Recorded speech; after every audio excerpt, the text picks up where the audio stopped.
Olha, vender muito é uma coisa, ganhar muito é outra, completamente diferente. E é sobre isso que a gente vai conversar. Vamos entender por que às vezes o faturamento de uma loja de material de construção sobe, sobe, sobe, mas o lucro, que é o que importa, fica lá parado. E o principal, vamos ver exatamente como corrigir esse rumo. Sabe aquela cena? Fim do mês, todo mundo comemora porque bateu a meta de faturamento, a loja bombou. Só que aí, ao olhar para o caixa, o dinheiro simplesmente não está lá. O sucesso não se reflete no lucro. Se essa frustração soa familiar, saiba que não é um caso isolado.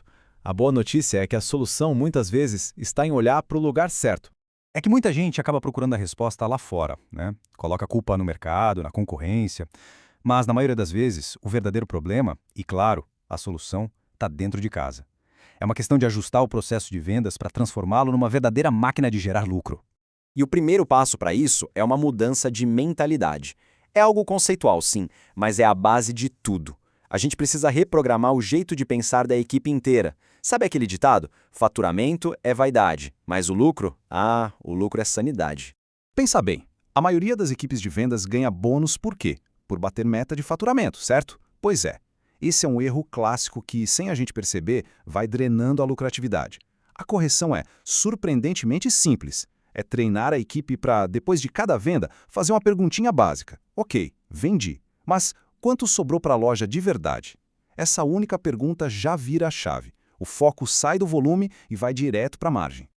Ok, mas então de onde vem o lucro? E aqui tem uma surpresa para muita gente. O lucro não nasce lá no balcão, na hora da venda. Não mesmo. O lucro de um produto começa a ser definido bem antes, lá atrás, no momento da compra. Uma negociação bem feita com o fornecedor é o primeiríssimo passo para uma venda rentável. É aquela história, né? Pensa naquela promoção imperdível do fornecedor que te fez encher o estoque com um produto que, no fim, ficou lá parado. Ou aquele item que foi comprado no puro achismo, sem análise. A verdade é essa. Se a compra foi errada, não tem vendedor que faça milagre para salvar. O prejuízo já foi contratado ali, na largada. Então, a primeira tarefa prática é esta aqui. Olhar para o estoque e classificar tudo em 3 categorias. Primeiro, as iscas, como o cimento. Elas atraem o cliente, mas a margem é mínima. Depois, os produtos de sustentação, que mantêm o negócio girando. E, por fim, o lucro real. É aqui que a mágica acontece. Acabamentos, ferramentas, são eles que pagam as contas de verdade. A estratégia toda tem que girar em torno dessa divisão. E na hora de sentar para negociar com o fornecedor, tem que lembrar, o preço é só uma parte da conversa. Conseguir um prazo de pagamento maior, por exemplo, já alivia o fluxo de caixa. Produtos bonificados, isso é margem bruta na veia. E o frete? Um frete bem negociado reduz o custo final. Muitas vezes, ganhar nessas frentes é muito mais valioso do que um descontinho a mais no preço.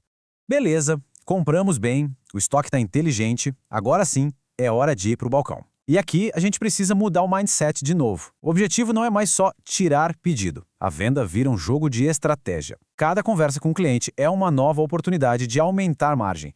E um processo de venda que dá lucro se resume a 3 passos. Primeiro, o diagnóstico. Entender qual é a necessidade real do cliente. Segundo, o direcionamento. Apresentar 3 opções de produtos, uma econômica, uma intermediária e uma premium. E terceiro, o passo que separa os amadores dos profissionais, a composição. E o que é essa tal de venda de composição?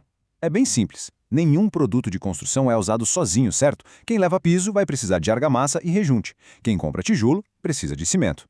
Então anota essa regra de ouro. Uma venda com menos de 3 itens é uma venda que ficou pela metade. É literalmente dinheiro deixado em cima da mesa. E para fazer essa venda de composição funcionar de verdade, a gente precisa ir um pouco mais fundo. É preciso entender a jornada do cliente. Porque a fase da obra em que ele está não diz só os produtos que ele precisa, ela diz principalmente qual o potencial de lucro que aquela venda tem. Olha só, fase 1, a fundação. O cliente compra cimento, vergalhão, areia, produtos com margem baixíssima. O objetivo aqui não pode ser o lucro. O jogo é outro, é construir um relacionamento. É ganhar a confiança desse cliente para ele voltar depois nas fases mais rentáveis. Aí a obra avança para a parte de estrutura e vedação. Blocos, argamassa, opa! A margem já começa a dar as caras. Aqui é o momento perfeito para começar a aplicar a venda de composição com força. Vender o bloco e não oferecer a argamassa ideal é perder uma chance de ouro. Mas é agora, na fase de acabamento, que o jogo vira de verdade. Aqui está o ouro do negócio. Pisos, louças, metais, as margens são altíssimas. E o maior erro que uma loja pode cometer é tratar esse cliente do mesmo jeito que tratou aquele lá da fundação. São jogos completamente diferentes.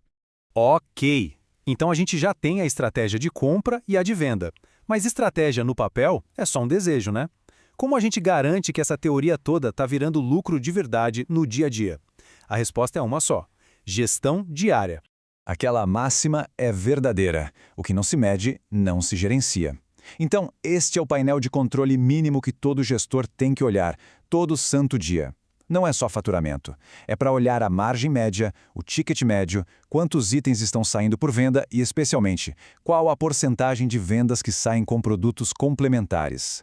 Estes são os números que mostram a saúde real do negócio. No fim das contas, a ideia é essa.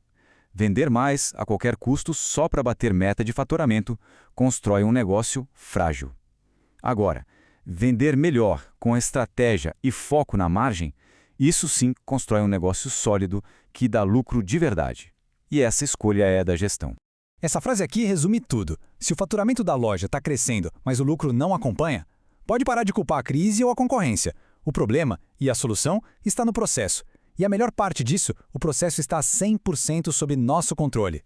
Portanto, a reflexão final que fica é essa. Hoje, o processo de vendas da loja está construído para gerar faturamento ou para gerar lucro de verdade? A resposta para essa pergunta não é só um detalhe. Ela define o futuro da empresa. A hora de agir é agora.